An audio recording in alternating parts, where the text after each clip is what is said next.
Hello student, welcome to study of commerce. आज इस video में हम बात करने वाले हैं कंप्यूटराइज्ड अकाउंटिंग के चैप्टर 2 की, जो कि है आपका स्प्रेडशीट। इसका एक्सप्लेनेशन मैंने आपको प्रीवियस वीडियो में अपलोड किया था और आज इस वीडियो में हम मल्टीपल चॉइस क्वेश्चंस की बात करने वाले हैं। ठीक है, तो वीडियो अगर पसंद आएगा तो लाइक कर दीजिएगा, चैनल को सब्सक्राइब कर दीजिएगा आगे की और वीडियोज़ देखने के लिए। या फिर आप कॉमर्स के किसी भी एग्ज़ाम की प्रिपरेशन कर रहे हों या फिर आप कॉमर्स स्ट्रीम से बिलोंग कर रहे हों तो आपका मोस्ट वेलकम है इस चैनल पे। आप इस चैनल को सब्सक्राइब कर दीजिएगा, मैं आपकी ज़्यादा से ज़्यादा हेल्प करने की कोशिश करूँगी। तो चलिए आज का वीडियो स्टार्ट करते हैं। तो हमारा जो पहला क्वेश्चन है उसमें कह रहा है कि the best way to get started in Excel 2007 is to.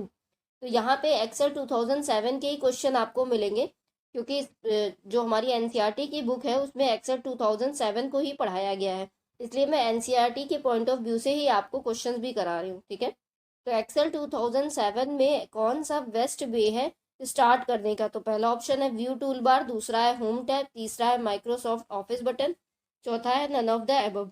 तो अगर हम बात करें तो सबसे सही तरीका है कि हम माइक्रोसॉफ्ट ऑफिस बटन से स्टार्ट करें। जब हम एक्सेल को ओपन करते हैं तो कोई भी नई फाइल खोलने के लिए या कोई फाइल सेव करने के लिए, हर चीज़ के लिए हमें सबसे पहले ऑफिस बटन पे क्लिक करना होता है। ठीक है, तो यही हमारा सी ऑप्शन सही हो जाएगा। चलिए अगला क्वेश्चन देखते हैं। अगला क्वेश्चन कह रहा है क्वेश्चन नंबर 2, विच की कॉम्बिनेशन कोलैप्सेस द रिबन।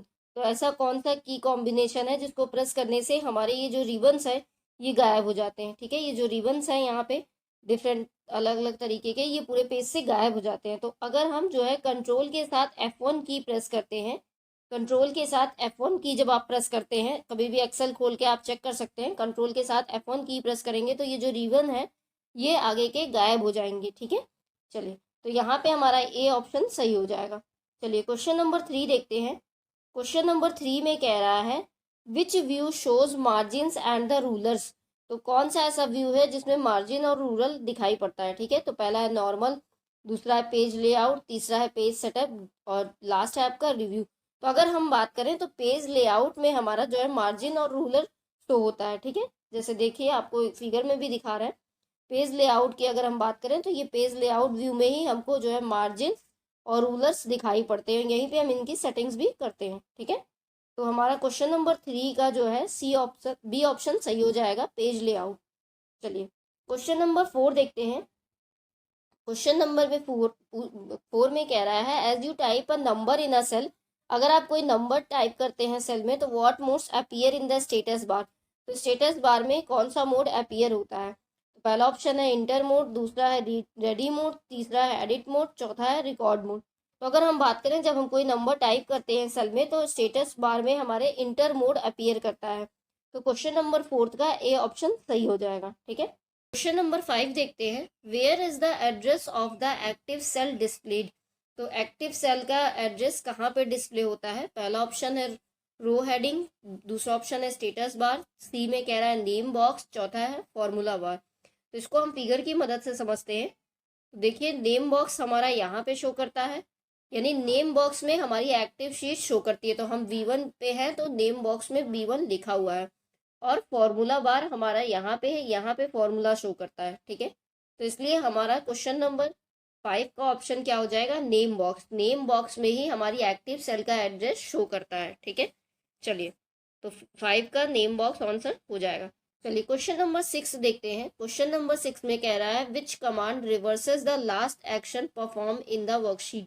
तो ऐसा कौन सा कमांड है जिससे हम लास्ट एक्शन जो हमने किया है उसको रिवैक कर सकते हैं या एक स्टेप बैक आ सकते हैं? तो अंडू कमांड ऐसा है, ठीक है, जिसे अंडू को कमांड करके हम जो है अपने लास्ट एक्शन जो हमने परफॉर्म किया है उससे बाहर आ सकते हैं या रिवर्स कर सकते हैं। तो क्वेश्चन नंबर 6 का बी ऑप्शन सही हो जाएगा। ठीक है, कट से हम कट करते हैं। ठीक है, पेस्ट हम जब कुछ कॉपी करते हैं तो पेस्ट करने के लिए होता है, और रिड्यू से क्या होता है कि वन स्टेप और आगे जाने के लिए होता है। ठीक है, चलिए क्वेश्चन नंबर 7 देखते हैं। क्वेश्चन नंबर 7 में कह रहा है when navigating in a workbook which command is used to move to the beginning of the current row.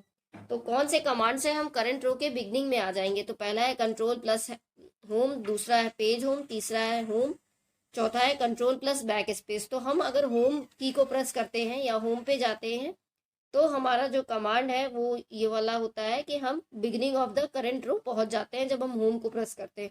तो सी ऑप्शन सही हो जाएगा। चलिए क्वेश्चन नंबर 8 देखते हैं। क्वेश्चन नंबर 8 में कह रहा है which key when press displays the access key. तो कौन सी की को हम प्रेस करते हैं एक्सेस की पे जाने के लिए? तो ऑल्ट की को हम प्रेस करते हैं एक्सेस की पे जाने के लिए। ठीक है, तो 8th का ए ऑप्शन सही हो जाएगा। चलिए क्वेश्चन नंबर 9 देखते हैं। क्वेश्चन नंबर 9 में कह रहा है which command allows you to reverse and undo command. तो अनडू कमांड को रिवर्स करने के लिए कौन सा कमांड यूज करते हैं? रीडू कमांड यूज करते हैं। ठीक है, तो हमारा ए वाला ऑप्शन सही हो जाएगा।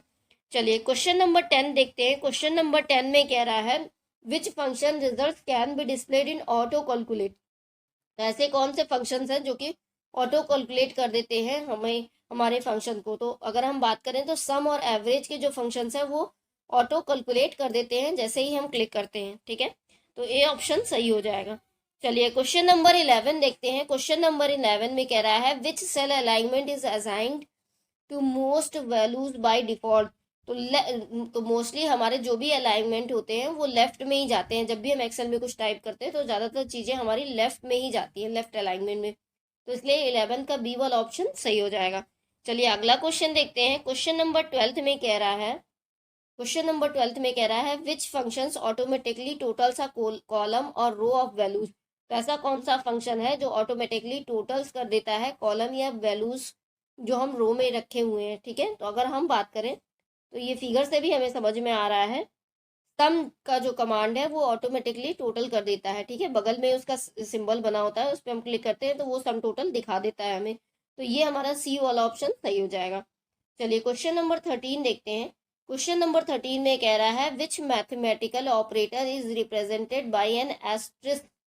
तो इससे कौन सा ऑपरेशन हम रिप्रेजेंट करते हैं? तो अगर हमें मल्टीप्लीकेशन करना होता है तो जैसे 3 × 3 करना है तो हम स्टार लगा के 3 × 3 करते हैं। ठीक है, तो यही मल्टीप्लीकेशन को रिप्रेजेंट करता है। ठीक है, डिवाइड के लिए ये वाला सिंबल होता है, माइनस के लिए माइनस होता है, प्लस के लिए प्लस होता है। तो हमारा डी वाला ऑप्शन सही हो जाएगा। चलिए अगला क्वेश्चन देखते हैं। अगले क्वेश्चन में कह रहा है which step completes an entry and move the pointer to the cell to the right. तो ऐसा कौन सा स्टेप है जो कंप्लीट करता है एंट्री को और पॉइंटर को मूव करता है राइट सेल में? तो अगर हम बात करें तो टैब को जब हम प्रेस करते हैं, कीबोर्ड में आपकी टैब की होती है, तो वो क्या करती है, वो हमारे जो जो हमने टाइप किया है उसको इंटर करके नेक्स्ट पॉइंटर हमारा राइट में चला जाता है। ठीक है, तो बी वाला ऑप्शन सही हो जाएगा। या आप प्रैक्टिकल भी करके देख सकते हैं, तब आपको ज़्यादा अच्छे से समझ में आएगा। चलिए क्वेश्चन नंबर 5 देखते हैं, सॉरी 15 देखते हैं, जो आज का लास्ट क्वेश्चन है। क्वेश्चन नंबर 15 में कह रहा है how many blank worksheets are shown when a new workbook is created. तो जब भी हम एक्सेल की कोई नई फाइल खोलते हैं तो हमें 3 शीट दिखती है, शीट 1, ठीक है, शीट 1, शीट 2 और शीट 3 दिखती है, जिसका हम नेम भी चेंज कर सकते हैं। तो there are 3 worksheets are shown when a new workbook is created. तो सी ऑप्शन सही हो जाएगा। तो आई होप आपको वीडियो पसंद आया होगा। वीडियो अगर पसंद आया होगा तो लाइक कर दीजिएगा, चैनल को सब्सक्राइब कर दीजिएगा आगे की और वीडियोस देखने के लिए। और अगर आपको कोई भी डाउट हो तो आप कमेंट करके पूछ सकते हैं। Thanks for watching.